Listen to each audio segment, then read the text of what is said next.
പ്രിയപ്പെട്ട പ്രേക്ഷകരെ, ഇനി നമ്മൾ പോകുന്നത് കാസർഗോഡേക്കാണ്. കാസർഗോഡ് ജില്ലയിലെ കളിമൺ പാത്ര നിർമ്മാണത്തിന്റെ കേന്ദ്രമാണ് മടിക്കൈ പഞ്ചായത്ത്. എരിക്കുളം കളിമൺ നിർമ്മാണ കേന്ദ്രത്തിന്റെ സുസ്ഥിര വികസനത്തിനായി നബാർഡും ജില്ലാ കേന്ദ്രവും കൈകോർക്കുകയാണ്. കളിമൺ പാത്രങ്ങൾക്ക് ഭൗമസൂചിക പദവി ലഭിച്ചാൽ കളിമൺ പാത്രങ്ങൾക്ക് ആവശ്യക്കാരേറുമെന്ന് തൊഴിലാളികളും കരുതുന്നു. അത് അരുൺ പാറക്കൽ പരിശോധിക്കുകയാണ്. കാസർഗോഡ് ജില്ലയുടെ മധ്യഭാഗത്തുള്ള പഞ്ചായത്താണ് മടിക്കൈ പഞ്ചായത്ത്. കളിമൺ പാത്ര നിർമ്മാണ തൊഴിലാളികൾ ഏറെയുള്ള സ്ഥലമാണ്. ഇവർ കുറേ കാലമായി ഭൗമസൂചിക പദവിക്കായി നിരന്തരമായ പ്രയത്നത്തിലാണ്. അവരുടെ ഓരോ ദിവസത്തെയും പ്രവർത്തനങ്ങളെക്കുറിച്ച് നമുക്കൊന്ന് പരിശോധിക്കാം.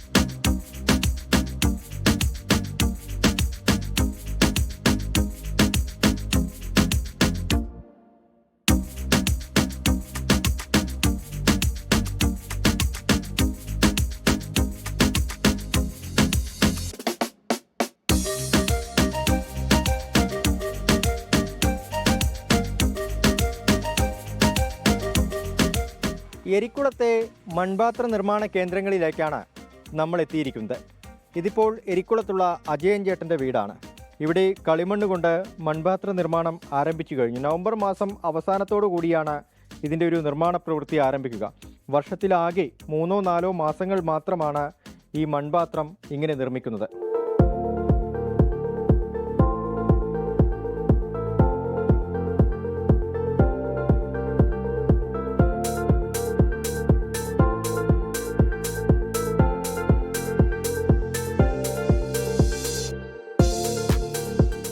ഇതാണ് മൺപാത്ര നിർമ്മാണത്തിന് ഉപയോഗിക്കുന്ന കളിമണ്ണ്. ഈ മണ്ണ് ശേഖരിക്കുന്നത് തന്നെ ഈ നാട്ടിലൊരു ആചാരമാണ്. എല്ലാ വർഷവും ഏപ്രിൽ 15-ാം തീയതി ഒരു വയലിൽ ഈ ഗ്രാമവാസികൾ ഒന്നാകെ ഒത്തുകൂടും. അവിടെ നിന്ന് എല്ലാവരും ഈ മണ്ണെടുക്കാൻ സഹായിക്കും. അങ്ങനെ ഈ നാട്ടിലെ 200ഓളം വരുന്ന മൺപാത്ര നിർമ്മാണ കുടുംബങ്ങളിലേക്ക് ഈ മണ്ണെത്തും. ആ മണ്ണുപയോഗിച്ചാണ് ഒരു വർഷത്തേക്ക് വേണ്ട കളിമൺ പാത്രത്തിൻ്റെ നിർമ്മാണം. ഞങ്ങൾ ഏപ്രിൽ 14-ാം തീയതി വിഷുവിൻ്റെ അന്നാണ് ഈ മണ്ണെടുക്കാൻ തുടങ്ങിയത്.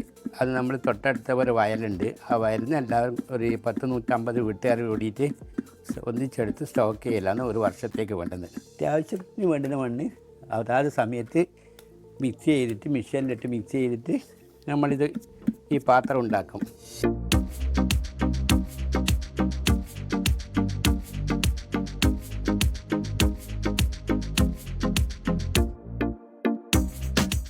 വയലിൽ നിന്ന് മണ്ണെടുക്കുന്നത് മുതൽ 5 ഘട്ടങ്ങളിലൂടെയാണ് മൺപാത്ര നിർമ്മാണം കടന്നു പോകുന്നത്. വയലിൽ നിന്ന് മണ്ണെടുത്ത് അത് വീടുകളിലെത്തിക്കണം. അതിനുശേഷം കലമായി രൂപാന്തരപ്പെടുത്തണം. അതിനുശേഷം ഫിനിഷിംഗ് ജോലികളുണ്ട്. ഫിനിഷിംഗ് ജോലികൾക്ക് ശേഷമാണ് ഈ മൺകലങ്ങൾ ചൂളയിലേക്ക് എത്തിക്കുക.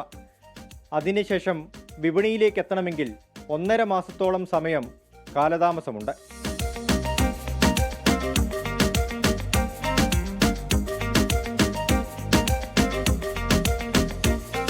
മണ്ണ് 3 കളറിൽ, ഒന്ന് ചേടി, ഒന്ന് വേറെ ചോറ് എന്ന് പറയും. ഈ 3 മണ്ണും കൂടി മിക്സ് ചെയ്തിട്ടാണ് ഇത് ഉണ്ടാക്കുന്നത്. അതിൽ കുറച്ച് പൂഴി കൂട്ടണം. നമ്മളെ ഈ പുഴയിലെല്ലാം വരുന്നില്ലേ ആ പൂഴി, അല്ലെങ്കിൽ ഇനി ബലം കിട്ടില്ല. പിന്നെ ഇത് ചെയ്യുന്നതെല്ലാം മെഷീനറി ഒന്നുമില്ല. നമ്മൾ ഈ ഇതുണ്ടാക്കുന്നതിൽ എല്ലാം നമ്മളെ കൈ കൊണ്ടും പിന്നെ ചിരട്ട, മരക്കട്ട, കല്ല് ഇതെല്ലാമാണ് ഇതിൻ്റെ സാധനം. ഈ ചിരട്ട എന്ന് പറഞ്ഞാൽ ഇതിൻ്റെ ഉള്ളിൽ ഏറ്റവും കൂടുതൽ നമുക്ക് ഇത് കാണുമ്പോൾ നല്ല ഗ്ലൈസിങ്ങിന് വേണ്ടിയിട്ട് മാത്രമാണ് ഈ ചിരട്ട ഉപയോഗിക്കുന്നത്. കല്ലും മറ്റേ മരക്കട്ടയും കൊണ്ട് അടിച്ച് നിർത്തിയിട്ട്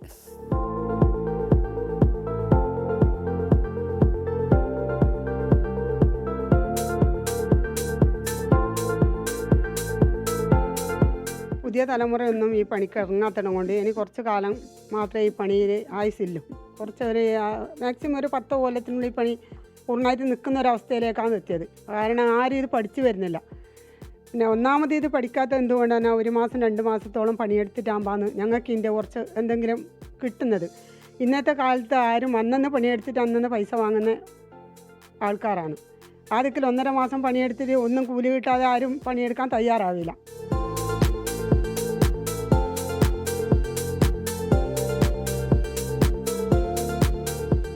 മൺപാത്ര നിർമ്മാണത്തിൻ്റെ ഭാഗമായുള്ള ചൂളയാണിത്. കളിമണ്ണ് കൊണ്ട് പാത്രങ്ങൾ തയ്യാറാക്കി കഴിഞ്ഞാൽ 24 മണിക്കൂർ ഈ ചൂളയിൽ വെച്ച് മൺപാത്രങ്ങൾ ചൂടാക്കണം.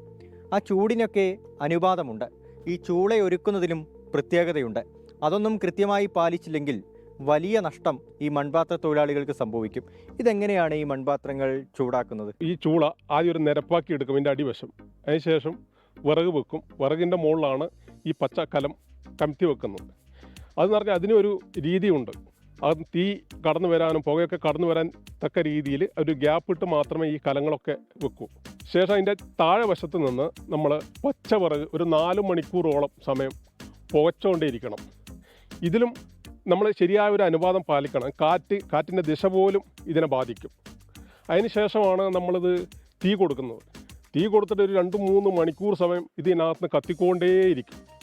ശേഷം ഇത് പിറ്റേന്ന് രാവിലെയാണ് നമ്മൾ ഈ കലം വന്നെടുക്കുന്നത്. അപ്പോഴത്തിൻ്റെ ചൂടൊക്കെ പോയിട്ടുണ്ടാവും.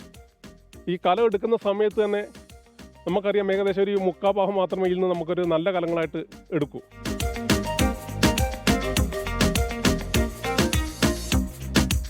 ഭൗമസൂചികാ പദവി ലഭ്യമാക്കി വിപണി ഉറപ്പുവരുത്താനുള്ള പ്രവർത്തനങ്ങൾ ഇപ്പോഴും ഇവിടെ തുടരുകയാണ്.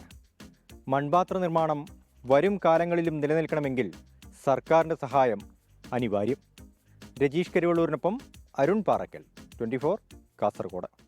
ലോകത്തെവിടെയായാലും ഏത് സമയത്തും 24 വാർത്തകളും ഓഗ്മെന്റഡ് റിയാലിറ്റി പാക്കേജുകളും എക്സ്പ്ലെയിനറുകളും വിശദമായി കാണാൻ ഞങ്ങളുടെ യൂട്യൂബ് ചാനൽ നിങ്ങൾക്ക് സബ്സ്ക്രൈബ് ചെയ്യാം.